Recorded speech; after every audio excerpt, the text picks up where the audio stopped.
here is a question worth sitting with before we begin.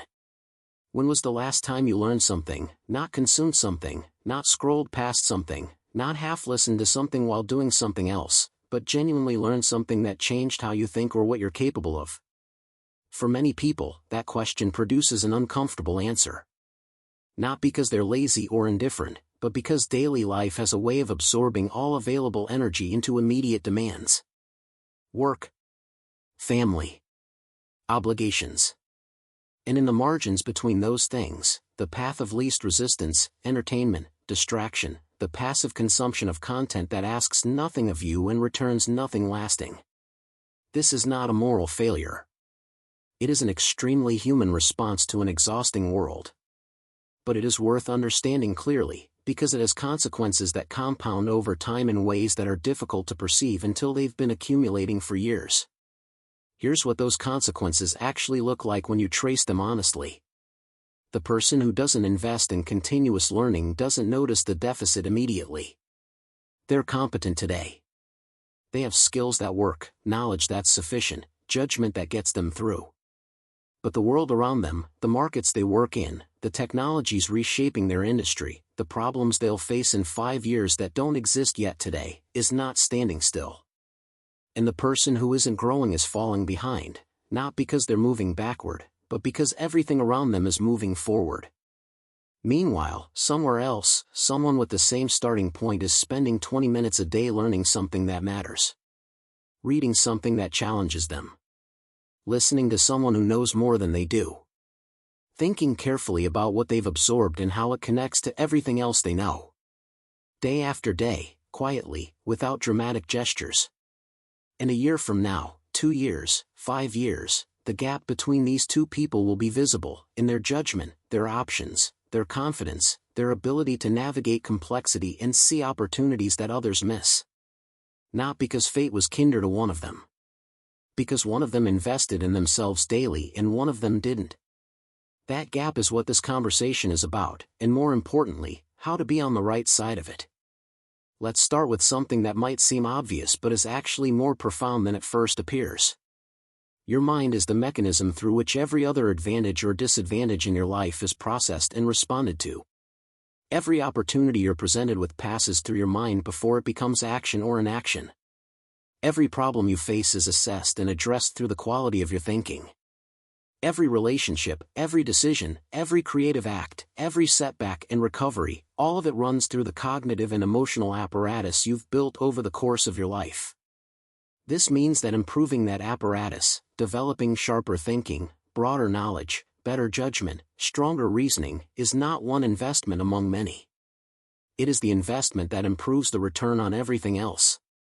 A better mind makes you a better professional, a better parent, a better friend, a better decision-maker in every domain. There is genuinely no area of life where clearer thinking and deeper knowledge make things worse. And yet most people treat the development of their minds as something that happened in school and then stopped. As if the education appropriate for a young person preparing for adult life is also sufficient for navigating the actual complexity of that adult life, decade after decade, through a world that is changing faster than at any previous point in history. It is not. It cannot be. The world you will navigate in 10 years will be sufficiently different from the world you navigate today that knowledge and skills you currently have will be partially obsolete. The question is whether you will have been building new ones in the meantime. The good news, and this is genuinely good news, is that the investment required to stay ahead is smaller than most people assume. Not hours of daily study. Not elaborate systems or expensive programs. The fundamental practice is simple: learn something genuinely useful every day. Not passively encounter information, but actively engage with it. Read, listen, observe, reflect. 20 minutes of this, done consistently, compounds into something extraordinary over time. But we need to understand why the mind that keeps growing is categorically different from the one that doesn't, not just slightly ahead, but operating on a different level entirely. Think about the people you most admire, not in an abstract sense, but the people in your actual life or the lives you have observed closely who seem to handle things particularly well. Who make good decisions under pressure? Who notice what others miss? who adapt quickly when circumstances change, who carry a kind of mental richness that makes their conversation worth having and their judgment worth consulting. What do these people almost universally have in common? They are people who never stopped learning. Not formally, necessarily, not always with degrees or credentials. But they have the habit of continuous engagement with ideas beyond their current understanding. They read widely. They ask good questions and actually listen to the answers. They think about their experiences rather than simply having them. They are genuinely curious about how things work and why people do what they do. And they have been doing this long enough that the accumulated effect is visible in the quality of their mind. This is not an elite or exceptional trait. It is a habit. And like all habits, it is available to anyone willing to build it consistently. Now let's get specific about what that practice actually looks like, because inspiration without structure rarely produces lasting change. Reading is the most direct form of deliberate knowledge acquisition available to most people. A well-written book, particularly one written by someone who has spent decades mastering a domain, gives you access to compressed wisdom that would take years of direct experience to accumulate on your own. When you read someone's account of how they navigated a particular challenge, built a particular kind of expertise, or came to understand a particular phenomenon, you are borrowing the insights that their experience generated. You are shortcutting the trial and error. You are getting the distilled map without having to walk every wrong path yourself. 20 pages a day, an easily achievable amount in 15 to 20 minutes of focused reading, is roughly 7,000 pages in a year. That is 15 to 20 substantial books. 15 to 20 carefully chosen books in a year, on subjects that directly matter to you and your goals, builds a mental foundation that shows up in how you think, how you communicate, what you notice, and what you are capable of. Not because any single book changes everything. Because the cumulative effect of encountering 15 or 20 frameworks, perspectives, and bodies of knowledge, each one adding something to the structure of your understanding, produces a richness that has nowhere to go but upward. The common objection is time. But consider what most people actually do with the 45 minutes between getting home and sitting down to dinner, or the hour before sleep, or the commute, or the lunch break. Most of it goes toward forms of consumption that provide momentary stimulation but do not accumulate into anything. The time exists. The question is simply what to do with it. Listening is the second pillar, and it deserves equal seriousness. The most valuable form of listening is directed, attentive engagement with people who know more than you do about something you want to understand. Conversations with mentors or more experienced peers. Well-chosen audio where real expertise is being communicated with substance and depth. Interviews with people who have navigated paths you want to navigate. The useful question to ask about any listening you do is, am I actually learning from this, or am I simply being entertained? Both have their place. But only one compounds over time into something durable. There is a second, subtler form of listening that may be even more valuable, genuine attentiveness to the people directly around you. Most people listen to others with approximately half their attention while the other half is already formulating their response or thinking about something else. This is an enormous waste, because the people in your immediate environment, colleagues, clients, friends, family members, contain information and perspective that is directly relevant to your actual life in ways that no book or podcast can quite match. They know things you don't. They have experienced things you haven't. They have a view of your situation that you cannot have from inside it. The person who listens with genuine curiosity and full presence consistently learns more from every interaction than the person who listens only to reply. Observation is the third pillar, and the most underutilized of the three. The world around you is a continuous stream of data about how things work, why things succeed or fail, what patterns repeat across different contexts, what separates people who get things done from people who only intend to.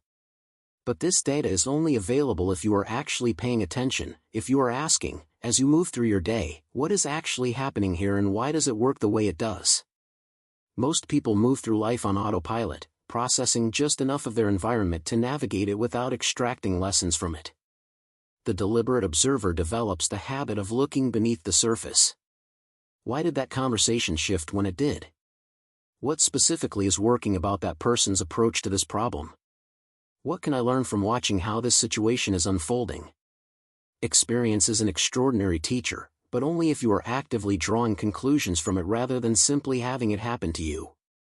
Now let's talk about what it takes to make learning actually stick, because absorbing information and being genuinely changed by it are different things, and most people never fully figure out the difference.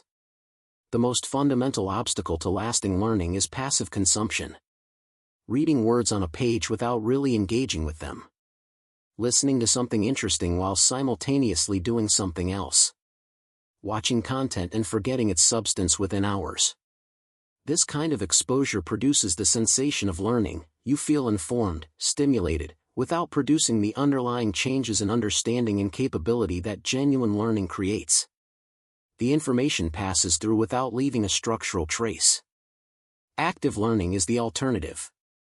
It means engaging with material as a participant rather than a spectator, asking questions as you encounter ideas, forming your own hypotheses before you reach the answers, making connections between what you are currently learning and what you already know, applying new concepts to problems you are actually facing. The more actively you engage with information, the more deeply it encodes.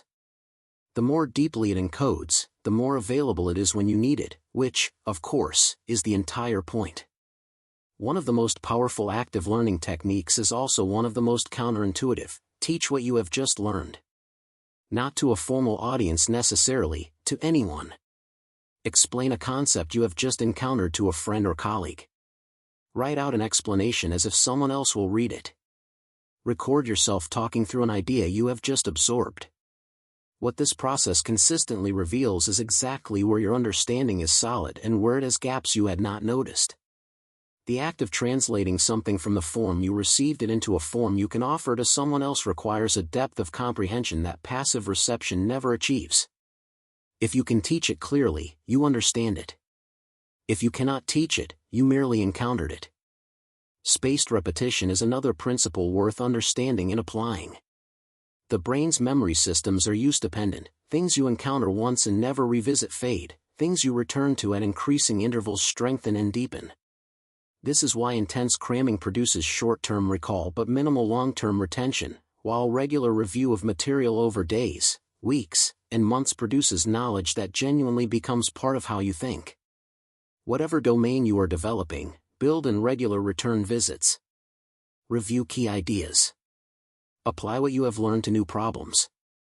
The investment of coming back to material pays compounding returns over time. Visualization is another powerful encoding tool. Our minds evolved in a physical world of objects, spaces, and social relationships, and they handle visual and spatial information with particular efficiency. When you translate an abstract concept into a diagram, a mental map, a concrete example, or a vivid image, you are converting it into a format your memory handles well. Ideas stored only as abstract words are fragile and fade quickly. Ideas connected to images, stories, and concrete representations are durable. When you are learning something complex, look for the image or analogy that captures it.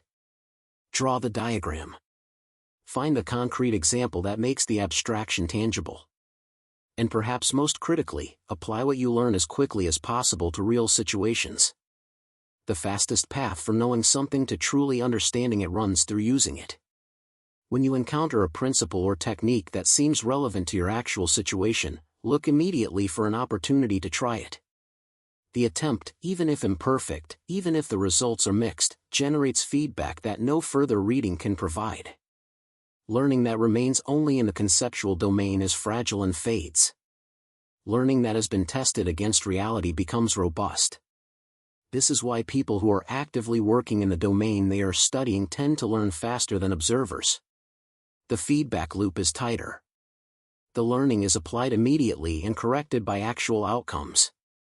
Now let's talk about the mindset that makes all of this sustainable over time, because technique without the right orientation tends to collapse under pressure.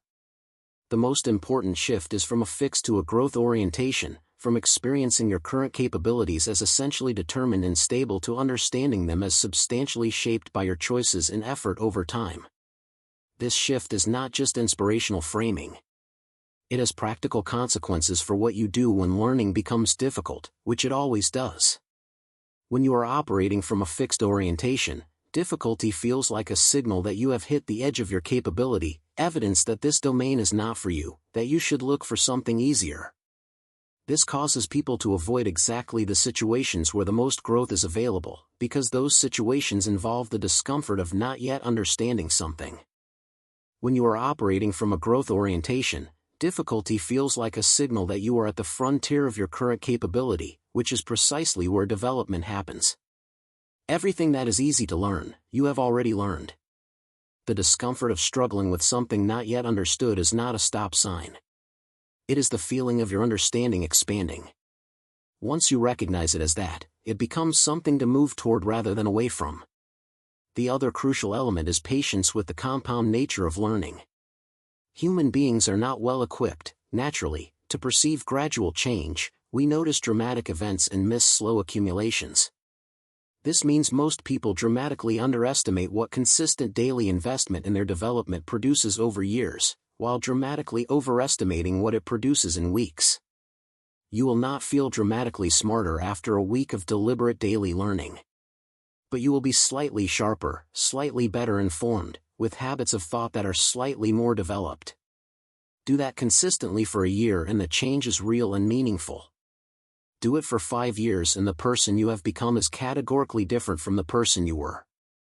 The people who stick with this long enough to experience the compound returns are the ones who develop genuine and durable advantages. The people who stop because they do not see immediate dramatic results return to their defaults, and the gap between them and the people who kept going widens quietly and continuously. Here is something worth being honest about: most people never stop to assess clearly what they are feeding their minds day to day. Not in a judgment-laden way, in a practical accounting sense. If you tracked, for 1 week, everything you consumed, every piece of content you read, watched, or listened to, and honestly assessed what fraction genuinely contributed to your development versus what fraction was simply filling time, what would you find? For most people, the ratio is heavily weighted toward the latter. Not because they are making bad choices so much as because they are not making choices at all, they are going with whatever is most immediately available and least demanding. The default in our current environment is passive consumption of content engineered for engagement rather than for development. Swimming against that current requires intention, but only a small and consistent one. The goal is not to eliminate entertainment or leisure from your life. Both are legitimate and important needs. The goal is to carve out, from every day, a reliable portion of time that belongs to development. Time that is protected from the constant pull of immediate demands and easy consumption. Even 20 minutes, if they are genuinely deliberate and focused, adds up to something substantial over time. What should that time contain? The most strategic answer: whatever is most directly relevant to where you want to go. Identify the specific capabilities and knowledge domains that would most improve your ability to achieve what you actually want to achieve, in your career, your creative work, your relationships, your financial situation, your health. Then concentrate your learning investment in those areas. Not exclusively, breadth has real value, and unexpected connections between different domains are often where the most interesting insights emerge. But with enough focus that you are genuinely building depth where it matters most for your actual life. There is also immense value in learning from failure, your own and others. This is among the most efficient and least utilized forms of education available. When something does not work, the question of precisely why it did not work is extraordinarily rich territory. The details of what went wrong, what assumptions turned out to be incorrect, what signals you missed or misread, what you would do differently with what you now know, all of this is irreplaceable learning. And yet most people either avoid this examination because it is uncomfortable, or perform only a superficial version and move on quickly. The people who extract genuine understanding from their failures develop a calibration that is difficult to acquire any other way. They do not repeat the same category of mistake. They recognize patterns of failure before they fully develop. They have a more accurate map of what actually works and what does not, drawn from real experience rather than optimistic theory. This is practical wisdom, and it is built by treating setbacks as data rather than verdicts about your capability or your future. Let's close by placing all of this in its larger context. We live at a moment in history when the advantages of continuous learning compound faster than they ever have, and the disadvantages of stagnation accumulate faster as well. The information required to develop virtually any skill is more accessible than at any previous point in human history. The barriers to learning, cost, geography, availability, have never been lower. And simultaneously, the pace at which knowledge and skills become outdated has accelerated significantly. Industries are reshaping.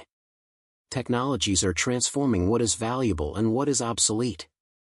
The specific expertise that was a reliable asset a decade ago may be significantly less so a decade from now. In this environment, the commitment to continuous learning is not optional for anyone who wants to remain relevant, capable, and genuinely progressing over the long arc of a life. The person who treats their education as something that finished when their formal schooling ended is building on a foundation that the world is quietly eroding.